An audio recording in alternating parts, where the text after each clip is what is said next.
بسم اللہ الرحمن الرحیم صلی اللہ علی النبی الامی و آلہ صلی اللہ علیہ وسلم صلاۃ و سلام علیک یا سیدی یا رسول اللہ۔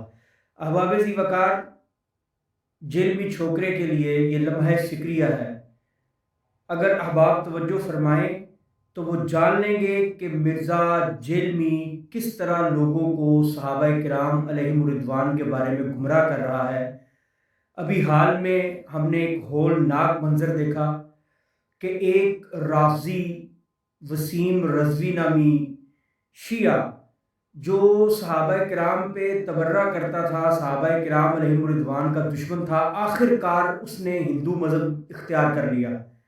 یہ لمحہ سکریہ ہے مرزا جیلمی کے لیے اور اس کے چیلے چماٹوں کے لیے کہ جو صحابہ کرام علیہم الرضوان کے بارے میں ذرا سی بھی زبان کھولے گا، اللہ اس سے ایمان لے لے گا۔ وہ دیکھے، بظاہر یہ لگتا ہے کہ جی وہ قرآن کا انکار کر رہا تھا، اس نے 26 آیات نکال دی، لیکن آپ یہ دیکھیے کہ وہ قرآن کا انکار کرتا کیوں تھا۔ وہ قرآن کا انکار اس لیے کرتا تھا کہ اس کو صحابہ کرام علیہم الرضوان نے ہی تو جمع کر کے امت کے لیے پیش کیا۔ رافضیوں کی کمیونٹی میں ایک بڑا حصہ ہے کہ جو قرآن کی قطعیت کا منکر ہے، اور وہ منکر کیوں ہے؟ وہ منکر صرف اس لیے ہے کہ اس کو جمع کس نے کیا؟ صحابہ کرام علیہم الرضوان نے۔ تو اس کا مطلب یہ ہوا کہ جو صحابہ کرام سے بغض رکھے گا، حسد رکھے گا، اللہ اس کی یہ حالت کرے گا کہ وہ خود بخود اپنے آپ کو اسلام سے نکال لے گا۔ حالانکہ نکل تو وہ پہلے ہی گیا جب اس نے صحابہ کرام علیہم الرضوان پہ تنقید کی اور کہا کہ انہوں نے یہ 26 آیات بیچ میں شامل کر لی ہیں اور حضور علیہ الصلوۃ والسلام کو تنقید کا نشانہ بنایا۔ سب سے پہلے اس نے حضرات صحابہ کرام کو نشانہ بنایا، اور جب ان کو نشانہ بنایا اس پہ نوست پڑی تو اس نے محمد رسول اللہ صلی اللہ علیہ وسلم کے بارے میں بھی بکواسات کرنی شروع کر دی، اور آخر کہاں تک پہنچا کہ قرآن کا منکر ہو گیا۔ اور اب کہاں کھڑا ہے؟ اب اس نے ہندو مذہب اختیار کر لیا۔ جیلوی چھوکرے کے لیے یہ لمحہ سکریہ ہے کہ پہلے وہ ایک صحابی پہ بکتا تھا، پھر 2 پہ، پھر 3 پہ، پھر 5، پھر 7، پھر کتنے صحابہ اکٹھے کر لیے جن کی وہ غلطیاں نکالتا پھرتا ہے، اور بزم خواہش دعویٰ یہ کرتا ہے کہ یہ احادیث میں لکھی ہے، جبکہ کسی بھی حدیث میں ایسی کوئی بات نہیں لکھی جو صحابہ کرام علیہم الرضوان کی شان و شوکت اور عزت اور قدر و منزلت میں کمی کرتی ہو۔ یہ صرف اور صرف اس کا اختراع ہے۔ محدثین نے جو احادیث بیان کی 14 صدیوں میں ان کی جو شروحات ہوئی، ہم وہ ماننے کے پابند ہیں کہ جیلوی چھوکرے نے جو تشریح کرنی ہے ہم وہ مانیں گے۔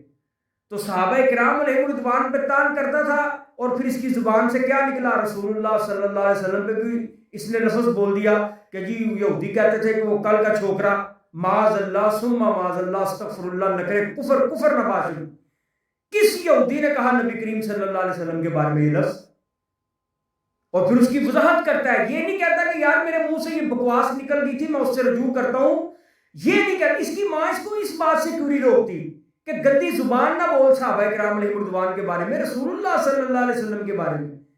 اس کی ماں اس کو یہ کیوں نہیں کہتی؟ وضاحت کیا کر رہا ہے کہ دیکھیں جی وہ میں نے یہ بات کی تھی کہ وہ ظاہر ہے کہ حضور آئے تھے تو یہودی تو اتنے بڑی عمروں کے تھے، انہوں نے کہا یہ کل کا، آگے وہی لفظ معاذ اللہ۔ تو اس بازاری اور بچے کو یہ نہیں پتا کہ نبی کریم صلی اللہ علیہ وسلم نے 10 سال کی عمر میں اعلان نبوت کیا تھا، 40 سال کی عمر میں نبی کریم صلی اللہ علیہ وسلم نے اعلان نبوت کیا، آپ شادی شدہ تھے، آپ کی اولاد تھی، پھر ان کے بارے میں یہ لفظ کون بول سکتا ہے؟ جو لفظ یہودیوں نے نہیں بولا یہ بولتا ہے، اور پھر اس کو ڈیفینڈ کرتا ہے۔ تو یعنی رسول اللہ تک پہنچ گیا۔ قرآن مجید فرقان حمید پہ بھی تان کرتا ہے کہ جو آیات بتوں اور مشرکین کی مذمت میں نازل ہوئیں انہی آیات کو مسلمانوں کو فٹ کرتا ہے۔ اب کیا ہوگا؟ اس کا بھی وہی حال ہوگا جو اس نام نہاد وسیم شاہ کا ہوگا، لیکن یہ مجھے گمان ہے کہ یہ ہندو نہیں ہوگا۔ یہ بات جو میرے دل کی آواز ہے وہ میں کہنا چاہوں گا کہ یہ ہندو نہیں ہوگا، لیکن یہ قادیانیت کو اختیار کرے گا، یہ قادیانیت کو اختیار کرے گا۔ میں اسی لیے بار بار ہمارے علماء بھی کہہ رہے ہیں اس جیلوی چھوکرے کے جتنے بھی فالورز ہیں یہ اس سے بچ جائیں، اس نے ٹرک کی بتی کے پیچھے لگایا ہوا ہے، کرامات کا انکار کرتا ہے، معجزات کا انکار کرتا ہے. لوگ کہتے ہیں جی معجزات کا انکار کیسے کرتا ہے؟ دیکھیں یہ کہتا ہے جی کرامات کہاں ہے جی؟ اگر ہم آصف بن برقیہ کی یا دیگر علماء اولیاء کرام کی کرامات کو قرآن سے ثابت کریں، اجماع امت سے ثابت کریں، تو کہتا ہے جو قرآن میں ہے وہ تو ٹھیک ہے، باقی وہ تو معجزات ہیں ان کا تعلق انبیاء کرام علیہ السلام سے ہے. ہم یہ کہتے ہیں کہ یہ اعتراض ملحدین کرتے ہیں، یہ اعتراض معجزات پہ ملحدین کرتے ہیں. جی یہ کیسے ہوا جی؟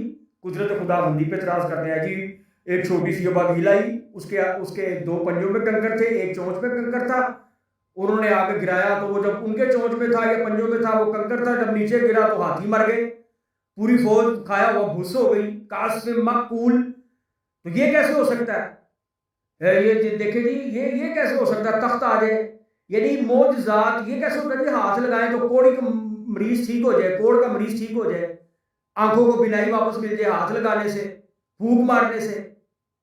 یہ اعتراض ملحدین کرتے ہیں، اور یہ اعتراض یہ ملحدین سے چوری کر کے اولیاء کرام کی کرامات پہ کرتا ہے. ہم کہتے ہیں کہ معجزات کا انکار کرنے والے ملحدین کو کیا جواب دو گے؟ جو جواب ان کو تم دو گے وہ دے دیں، جیل میں چھوکرا دے دیں یا اس کے فالورز دے دیں. جو جواب یہ دیں گے وہی جواب ہماری طرف سے ہوگا کرامات کے منکرین کے لیے. ہمت تو کرو، کم از کم کوئی ایک جواب دینے کی کوشش کرو. ملحدین کو کیا جواب دو گے؟ کیسے سیٹسفائی کرو گے؟ معجزات کے بارے میں، اللہ رب العزت کی قدرت کے بارے میں بتاؤ تو صحیح نا. کم از کم ہم تمہیں بتائیں گے کہ ہم کیسے ڈیفینڈ کریں گے. تمہارا باپ بھی نہیں کر سکتا ڈیفینڈ. اگر کسی میں ہمت ہے تو یہاں پہ کرے.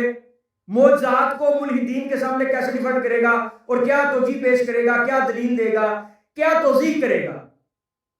لہٰذا یہ لمحہ فکریہ ہے جیل میں چھوکرے کے لیے اور اس کے فالورز کے لیے کہ اپنے ایمان کو بچائیں.